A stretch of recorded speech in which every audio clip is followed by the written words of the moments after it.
Next thing is this: lunch packers are often consistent. They're consistent. The average American, whether that could be the mom or the dad, whoever in the household does the cooking. My household, it's mom. You don't want my cooking. I mean, the night I'm in charge of dinner, we go Chick-fil-A. It's the Lord's chicken. Come on.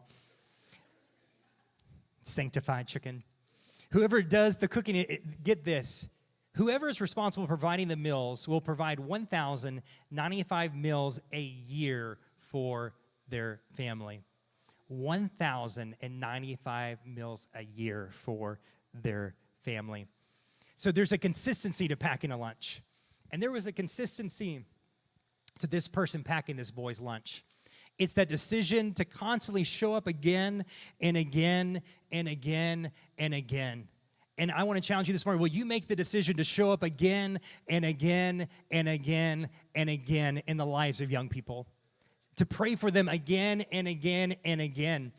And I get it. It's hard. Sometimes, like I said, I was a local church youth pastor for 15 years. I still work with teenagers, and sometimes you'll do something and you'll be like, do they even give a rip?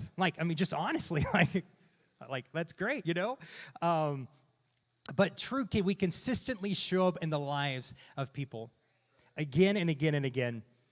And there's a few interesting things about the story as well. So we see here the barley loaves. Bread would have been a key part of Mediterranean diet. So I got to visit Israel recently, and I want you to know there's no such thing as a low-carb diet in Israel. They're all about their bread. You walk in, you're like, yes, bread. But we see with the barley loaves, this is significant, because barley loaves were made, like the name mentions, out of barley. And the barley was used to supplement the wheat to make it go further. And so why does that even matter, Ashton? Here's the reason why it matters.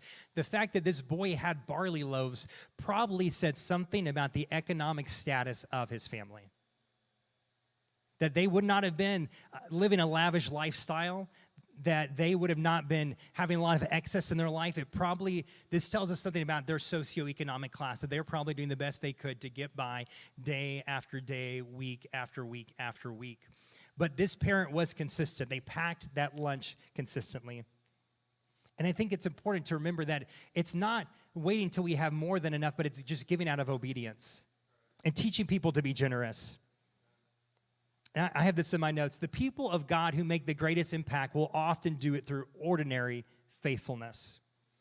The people of God who will make the biggest impact, it's going to be ordinary faithfulness. It's not going to be this crazy moment or anything else, but it's I love what Pastor Mike said earlier, whatever God puts on your heart to be a part of, give that, do that. It's not saying it's something extraordinary, but it's just saying continuing to do whatever is in front of you day in, day out, praying for a student, praying for a kid, showing up to help out, whatever that looks like, praying for your schools as you drive by them, whatever it may look like, to continuously be consistent. Earlier I shared some statistics about Gen Z. They also say this. They say Gen Z is considered the most underparented generation.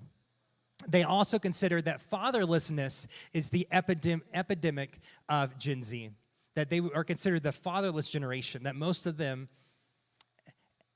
have never known a father or known a father figure, or even if they had a father figure in their life, they were never truly parented by a father figure. And so for us to consistently show up in the lives of young people is impactful, because some of them have not even had parents that have done that. And so to be a church family that constantly shows up in students' lives and makes that investment so key.